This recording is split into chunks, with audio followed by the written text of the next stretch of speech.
आपण नेहमी मुलांच्या खेळण्यांकडे कसं बघतो, फक्त मनोरंजनाचं साधन म्हणून, बरोबर? पण जरा विचार करा, पझल्स किंवा ती चित्रकोडी असतात ना, ती साधी खेळणी नाही तो, तर मुलांच्या मेंदूच्या विकासासाठीची ती एक जबरदस्त शक्तिशाली साधनं आहेत. चला, आज आपण ह्या चित्रकोडींच्या अद्भुत प्रवासावर एक नजर टाकूया. पण मग प्रश्न येतोच की हे जे तुकडे जोडून चित्र बनवण्याचा खेळ आहे, या साध्या खेळामुळे मुलांचं डोकं खरंच इतकं तेज कसं काय होऊ शकतं? चला, याच प्रश्नाचं उत्तर शोधूया आणि मुलांच्या विकासाचे टप्पे समजावून घेऊया. अहो, चित्रकोडी सोडवण्याचे फायदेच फायदे आहेत. मुलांची बघायची शक्ती म्हणजे ऑब्झर्वेशन पॉवर वाढते.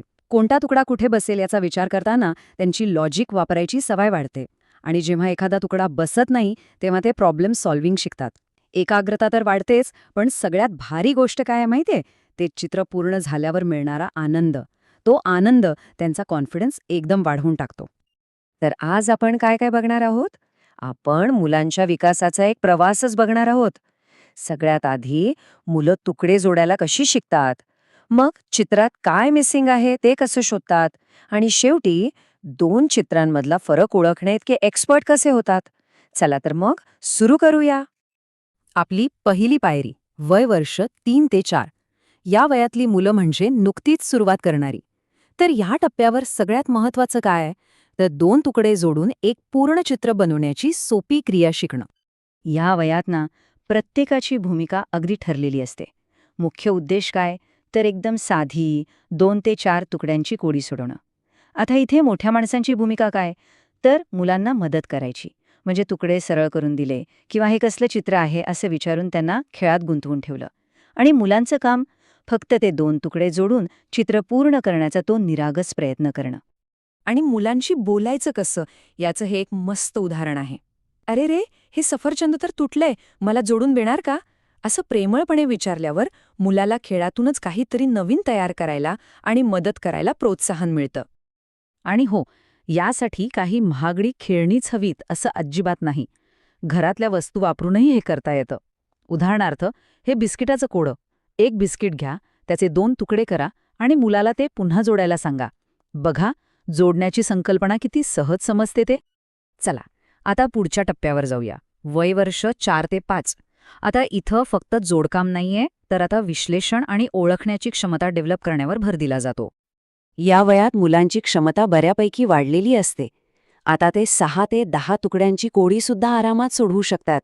आणि इथे मोठ्यांची भूमिका पण बदलते. आता फक्त मदत नाही करायची, तर ह्या प्राण्याला काय नाहीये असे प्रश्न विचारून मुलाला चित्राचं नीट विश्लेषण करायला शिकवायचंय. आता हे वाक्य बघा. हे थेट मुलांच्या निरीक्षण शक्तीलाच चॅलेंज करतं. या शशाच्या चित्राकडे नीट बघ बरं. यात काय नाहीये? काय हरवलंय चित्रात? असे प्रश्न विचारले की मुलं आपोआप चित्राच्या छोट्या छोट्या डिटेल्सकडे लक्ष द्यायला शिकतात. आणि हे बघा, हे त्याचं एक उत्तम उदाहरण. एका चित्रात सशाला 2 कान आहेत, तर दुसऱ्या चित्रात ते नाहीचच. हा जो फरक आहे ना, तो मुलांच्या लगेच लक्षात येतो. आणि हरवलेला भाग म्हणजे काय हे त्यांना अगदी स्पष्टपणे कळतं. या वयोगटासाठी घरात करता येण्यासारखी एक सोपी गंमत म्हणजे जोडीचा शोध. मुलाला एका पायाची चप्पल द्यायची आणि चपलांच्या स्टँडमधल्या बाकीच्या चपलांमधून त्याची बरोबर जोडी शोधायला सांगायची. यातून मॅचिंग आणि फिटिंग या दोन्ही कौशल्यांचा मस्त सराव होतो.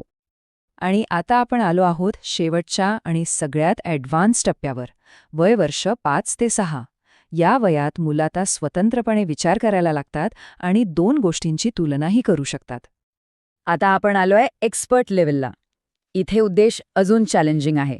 10 ते 14 तुकड्यांची कोडी सोडवणं आणि 2 चित्रांमधला फरक ओळखणं. आणि गंमत म्हणजे इथे मोठ्यांचा डायरेक्ट रोल कमी होतो.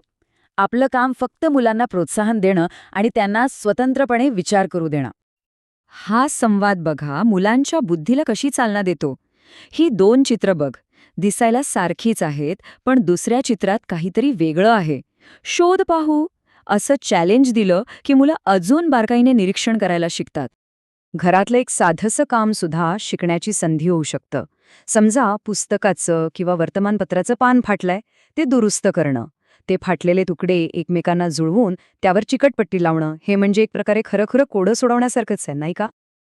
तर या सगळ्या प्रवासातून आपण पाहिलं की एका साध्या खेळातून मुलांची प्रगती कशी टप्प्याटप्प्याने होते.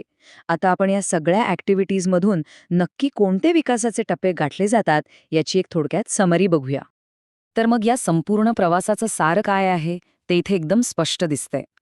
विचार करा, 3-4 वर्षांची मुलं जिथे फक्त 2 तुकडे जोडण्यापासून सुरुवात करतात, तिथेच 5-6 वर्षांपर्यंत ती 2 चित्रांमधला अगदी बारीक फरक ओळखण्या इतकी हुशार होतात.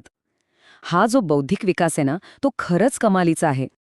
तर मग जाता जाता एक विचार करण्यासारखा प्रश्न, आज मुलांनी सोडवलेलं हे साधंसं कोडं खरंच त्यांच्या भविष्यात येणाऱ्या मोठ्या मोठ्या समस्या सोडवण्याच्या क्षमतेचा पाया रचत असेल का? यावर नक्की विचार करा.